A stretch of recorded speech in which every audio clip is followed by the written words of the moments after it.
Ecos de la noche. Historia de miedo. No lo había pensado hasta la semana pasada, pero parece haberse convertido en algo que se ha salido de control. Estaba revisando algunas fotos mientras ayudaba a mi madre a mudarse cuando lo vi por primera vez en 15 años. Papá había fallecido hace unos meses y mamá recién comenzaba a limpiar algunas de sus cosas. La foto había sido tomada en una fiesta de cumpleaños, mi 9º cumpleaños. En ella aparecíamos mis amigos y yo de pie frente a la casa, sonriendo mientras mi madre tomaba la foto. Éramos unos 9 en total, todos con gorros de fiesta y bigotes de helado bajo la nariz. Pero no fueron las caras felices de mis amigos ni la mía lo que llamó mi atención. Fue el hombre demacrado que estaba parado en la ventana de la sala de estar. El que nos miraba con unos ojos negros y vacíos y una pequeña sonrisa siniestra. Un hombre que había atormentado mi infancia, aunque después de los 12 años nunca terminé de creer en él. El señor Danber, un espectro que mi difunto padre había cobrado vida. Recuerdo la primera vez que escuché sobre el señor Danber, y el simple recuerdo hizo que se me erizara la piel. No fue aterrador por lo que me dijeron, sino por la forma en que mi padre lo mencionó, casi como si no quisiera hacerlo. Tenía 5 años y nos estábamos preparando para ir al preescolar. No había dormido bien la noche anterior y estaba de mal humor mientras me sentaba a la mesa y jugaba con mi desayuno. Llevaba puesta solo la mitad de mi uniforme, un calcetín, sin zapatos, y estaba tan lejos de estar listo que cuando mi padre me vio, supe de inmediato que sabía que llegaríamos tarde. «Vamos, Peque», dijo. «Hay que apurarse. Termina tu desayuno. Ponte la ropa, encuentra tus zapatos. Vamos, hay que salir». Ni siquiera recuerdo qué le respondí. Algo sarcástico, malhumorado. Y cuando se volvió hacia mí, habló antes de haberse decidido del todo. «Será mejor que te apures y te prepares antes de que el señor Danber venga por ti». El silencio que siguió a esa frase fue suficiente para que levantara la cabeza y lo mirara. Y fue entonces cuando lo vi. Cuando lentamente llevó una mano a su boca y la cubrió, me miraba como si acabara de decir una palabrota y temiera que yo empezara a repetirla. Parecía aterrorizado ante la posibilidad de que algo más saliera de su boca. «¿Quién es el señor Danber?», pregunté. Y en ese instante todo quedó sellado. Papá se puso rígido, no de golpe, sino poco a poco, como si algo lo estuviera petrificando. Sus ojos se quedaron fijos en la nada. Su boca se entreabrió ligeramente y soltó un leve jadeo. Su cuerpo parecía estar luchando contra lo que fuera que estuviera ocurriendo, pero sin éxito. Su mente se resistía a lo inevitable. Se veía como un pez fuera del agua, boqueando, luchando contra el anzuelo que lo había sacado de las aguas de la vida. Y cuando repetí la pregunta, el anzuelo pareció afianzarse. Papá dejó de luchar. «Viene por los niños malos, los niños traviesos y los que no obedecen», dijo en un tono casi mecánico. «Los encuentra donde se esconden y desaparecen». Y entonces comenzó a recitar, con una voz hueca, monótona, como si estuviera recordando algo demasiado antiguo. «Cuando el señor Danber llega a la ciudad, más vale tener cuidado. Cuando el señor Danber llega a la ciudad, más vale estar asustado. Es alto y viejo, su piel tan fina, su cabello es humo, gris como hojalata, sus dientes son afilados, sus ojos son negros, te arrastrará y nunca volverás.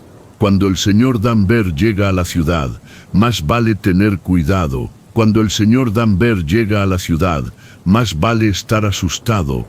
Lo recitó con la cadencia perfecta de un actor de teatro ensayando para una audición. Sonaba como algo que había repetido miles de veces. Y en ese momento supe que jamás lo olvidaría. Lo más aterrador no era lo que dijo, sino cómo lo dijo. Su voz era tan distinta a la de mi padre que parecía que un ventrílocuo estuviera hablando a través de él. De repente, tuve la sensación de que un extraño estaba en la casa, y un escalofrío helado recorrió mi espalda. No dije nada ante ese silencio opresivo, pero cuando levanté la mano para tocarme la cara, me di cuenta de que estaba llorando. Lágrimas grandes y silenciosas resbalaban por mis mejillas, y cuando mi padre salió de su trance, él también empezó a llorar. Me tomó entre sus brazos y me apretó contra su pecho, repitiendo una y otra vez en mi cabello de seda: lo siento, Dios, ayúdame, lo siento tanto. Cuando mamá llegó a casa y nos encontró viendo películas de Disney en el sofá, preguntó por qué papá había faltado al trabajo y por qué yo no había ido a la escuela. Él le explicó la situación en un tono bajo, presionando la boca contra su oído. Mamá se unió a nosotros en el sofá y me acunó en su regazo. Esa fue la primera noche que vi al viejo espectro, pero no sería la última. Me desperté con el escalofrío más profundo que había sentido en mi vida. Me recorrió la mejilla como diminutos pies de ratón y mis ojos se abrieron de golpe mientras permanecía acostado en mi cama. La habitación estaba oscura.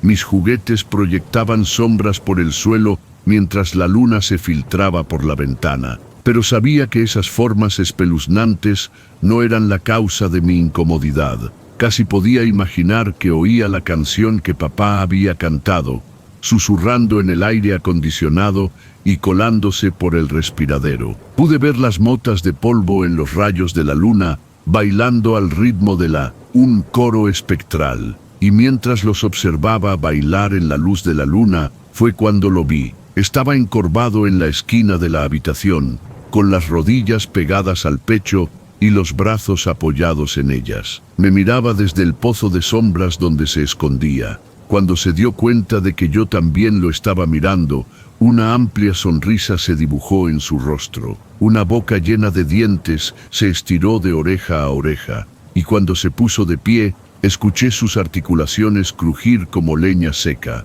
Su cabello, que parecía sacado de una película de terror, estaba perfectamente acomodado en su cabeza, y rozó el techo cuando se irguió. Se elevó hasta que su cabeza quedó encajada en la esquina del techo. Su cuerpo medía más de 2,5 metros de altura. En una de sus manos sostenía un sombrero redondo, lo que más tarde supe que era un bombín. Sus brazos estaban cubiertos por un elegante abrigo negro, y debajo de él llevaba un traje, aunque apenas fui consciente de ello. La luna iluminó su rostro en un espeluznante contraste, pero lo que más me hipnotizó fueron sus ojos. Eran pozos oscuros de sombra que me observaban con un conocimiento burlón. «Lamento despertarte», dijo, con una voz que sonaba como la de alguien que se había quedado sin aliento de tanta emoción. «Solo quería echar un vistazo», continuó. «Estoy seguro de que en algún momento podré verte más de cerca también». Entonces empecé a gritar. Papá entró corriendo y encendió la luz. No había nada en la esquina, solo las pegatinas de estrellas que brillaban en la oscuridad, pegadas en el techo justo encima de ese lugar. Pero nunca volvieron a brillar. Cuando me di cuenta, las arranqué y las tiré a la basura. Tenía miedo de que él las hubiera contaminado con su presencia. Papá me abrazó fuerte, y mamá, que llegó enseguida, hizo lo mismo. Me sostuvieron hasta que dejé de temblar. Después de eso, lo veía cada vez que hacía algo desobediente. A veces lo atrapaba acechando en el rabillo del ojo cuando le respondía con sarcasmo a mi mamá o a mi papá. Otras veces, sentía sus ojos negros observándome cuando no hacía mis tareas a tiempo. Hubo ocasiones en las que lo escuché reír después de que me enojara con mi mamá, y siempre me apresuraba a disculparme y arreglar las cosas. El señor Danbert me hizo consciente de mis acciones de una manera en la que nunca lo había sido antes, y en cierto modo me convertí en una mejor persona por ello. Nunca lo vi cuando era grosero con mis amigos, pero el simple hecho de saber que podría estar observándome me hacía perdonar más seguido y ser menos cruel con los demás. A veces, cuando pensaba en hacer trampa en un examen o en tomar algo de una tienda sin pagar, lo imaginaba esperando por mí y cambiaba de opinión. Todo llegó a su punto máximo cuando tenía 12 años.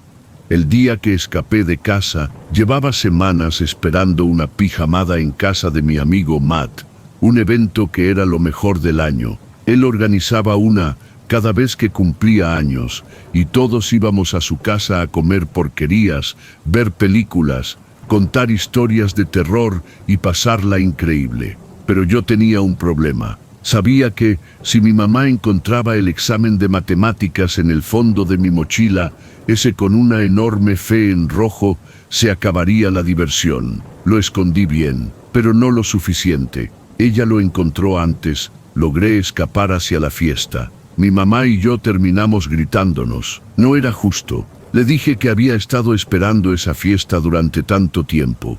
No era justo que ahora no pudiera ir. Ella respondió que era una lástima, pero que si las fiestas eran más importantes que mi educación, entonces necesitaba replantear mis prioridades. Estaba tan enojado, tan furioso con mi mamá, que hice lo impensable. Antes de recordar la amenaza del señor Danbert, le grité que iría a la fiesta con o sin su permiso y salí por la puerta antes de que pudiera detenerme. Corrí calle arriba, rumbo a la casa de Matt, escuchando los gritos de mi madre detrás de mí. Esperaba que estuviera enojada, esperaba que estuviera molesta, pero en su voz solo había miedo. Me suplicaba que regresara, que podíamos hablarlo, pero yo no estaba dispuesto a escuchar. Nada me detendría de llegar a la fiesta. Nada hasta que lo vi.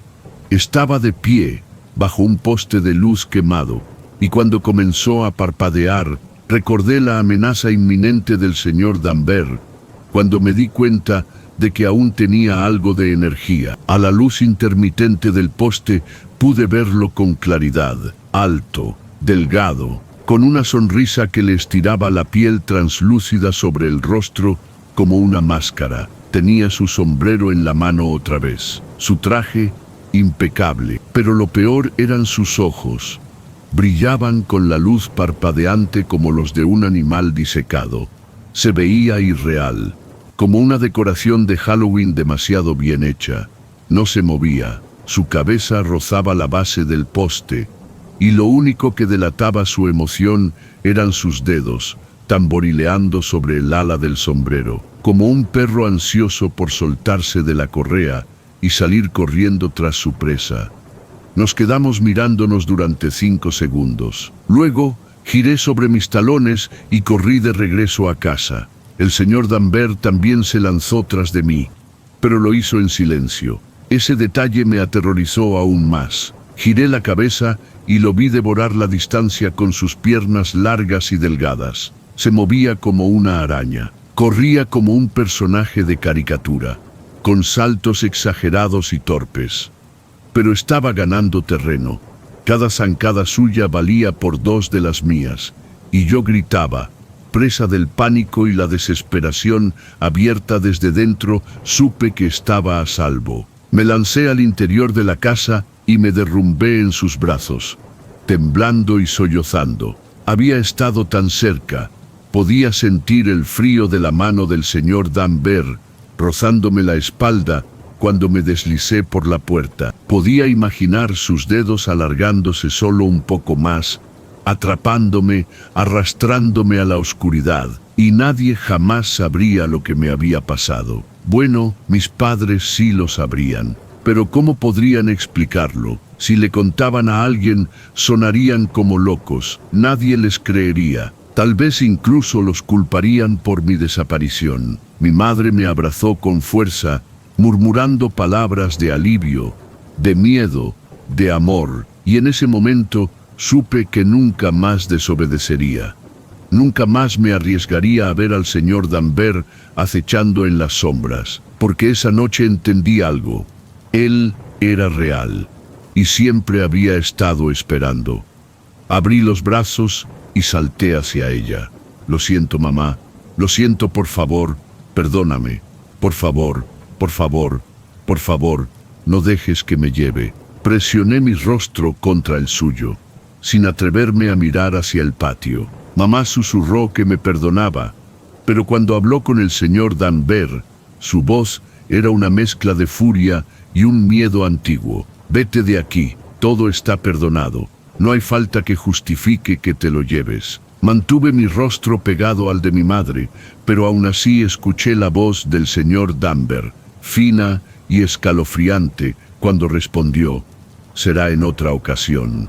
Entonces, y cuando me atreví a mirar de reojo, él ya se había ido. Papá llegó a casa una hora más tarde, después de salir temprano del trabajo porque mamá lo había llamado. Pero yo seguía temblando y sollozando en el sofá. ¿Por qué?, le pregunté cuando se sentó junto a mí. ¿Por qué nunca me hablaste del señor Danbert? Papá guardó silencio por un momento, pensando en su respuesta. Luego suspiró y dijo: yo nunca le haría eso a mi hijo. Me estremecí cuando me envolvió en un abrazo, pero no me aparté. Cariño, no tendrás opción, dijo. Yo no tuve opción. Mi padre no tuvo opción. Nadie tiene opción una vez que sabe sobre él. El conocimiento exige ser compartido. Su nombre es un conocimiento oscuro, un secreto compartido por muchos y debe ser servido. Fue entonces cuando me contó cómo llegó a saber sobre el señor Danbert a través de su propio padre. No sé, yo estaba jugando en el sofá, continuó. Mi papá me dijo que limpiara mi habitación. Lo ignoré, quería terminar mi juego. Entonces dijo: si no lo haces ahora, solo llamaré al señor Danbert. Levanté la vista cuando lo dijo. La expresión en su rostro era de confusión y miedo. Papá, tu abuelo no siempre fue el hombre amable que conociste. Se unió a Alcohólicos Anónimos cuando yo estaba en la secundaria, pero antes de eso era un borracho, y un borracho malo. Hizo una pausa antes de continuar. Yo debería haber sabido que no debía dudar cuando me pedía que hiciera algo. Pero en lugar de obedecer, pregunté quién era el señor Danbert. Se quedó en silencio por un momento y luego dijo: entonces me cantó una pequeña canción y fue la vez que lo vi más sobrio en toda mi vida, porque no es algo que alguna vez haya querido hacer. Ocurre, y algún día, también te ocurrirá a ti. Nunca. Hasta ese momento, las palabras parecían salir de él a la fuerza, como si las vomitara, y cuando terminó, me rodeó con los brazos y me dijo lo mucho que lo lamentaba. Papá me miró y sus ojos eran pozos vacíos. Lo vi en mi habitación esa noche, susurró. Y no fue la última vez. Le contó la historia a mamá, la misma que su padre le había contado sobre el señor Danbert. Mamá lloró y dijo que ella también lo había visto. Mi padre también me habló de él, confesó. Y un día, tú también se lo dirás a tu hijo. No querrás hacerlo, pero no tendrás opción. La canción es tan inevitable como el señor Danbert. ¿Cómo llegaste allí? Di un salto cuando mamá entró y me encontró mirando la foto que había guardado en mi bolsillo. No quería recordarle al señor Danbert si podía evitarlo, así que me concentré en otra caja. Mamá tomó la caja de fotos que estaba revisando y traté de sacar ese nombre de mi mente. Fue fácil mientras seguía trabajando, pero cuando llegué a casa más tarde, aún adolorido después de un día de mover muebles y organizar cosas, el pensamiento seguía ahí. Mientras organizaba las cajas, empecé a pensarlo: si mis padres y yo sabíamos sobre el señor Danbert, ¿acaso alguien más también lo sabía? Abrí Reddit y publiqué un mensaje antes de poder pensarlo mejor. No sabía si el conocimiento podía transferirse de esa manera, pero quería averiguarlo lo suficiente como para intentarlo. Hola chicos, acabo de recordar algo de cuando era niño y quiero saber si alguien más ha oído hablar de esto. Mi papá me contó una historia espeluznante sobre el señor Danbert cuando era pequeño, diciendo que vendría a buscarme. Mi mamá también lo conocía, pero me pregunto si alguien más ha escuchado sobre él o si solo fue algo que él se inventó. Apenas habían pasado 5 minutos cuando recibí una respuesta, y no fue la única. Sí, mi papá me habló de eso cuando era niño. Parece que tuve pesadillas con él, porque recuerdo haber soñado que estaba en la esquina de mi habitación a veces. Oh, Dios mío, qué raro. Exactamente así lo llamaba a mi mamá también. Fue extraño cuando me lo dijo, como si estuviera teniendo una especie de ataque. Mi tío solía decirme que vendría a buscarme si yo. ¿No había una canción o un poema que lo acompañaba también? Sí, era bastante pegajoso, pero no recuerdo todas las palabras. Una y otra vez, el hilo siguió creciendo. Para cuando me di cuenta, ya tenía alrededor de 100 comentarios, y no todos eran de estadounidenses. El señor Danvers parecía ser algo que vivía en la conciencia de la mayoría de las personas de habla inglesa, aunque a veces con un nombre diferente, pero las descripciones que daban eran exactamente las mismas. Alto, trajeado, pálido, cabello ralo y fino, dientes afilados, ojos negros. La descripción era universal, y darme cuenta de que no estaba solo en esto no me hizo sentir mejor. Si tú también has experimentado al señor Danvers, ya es demasiado tarde. Un día se lo contarás a tus hijos. Un día ellos también tendrán el conocimiento. Un día, si tienen la suerte de evitar el gélido agarre del señor Danvers, también lo transmitirán. El ciclo siempre continúa, lo quieras o no. Un día yo también infectaré a mi hijo con la sombra inminente del señor Danvers. Si te gustó el video, no se te olvide darle like y seguirme, para que no te pierdas más contenido. Nos vemos en la siguiente historia.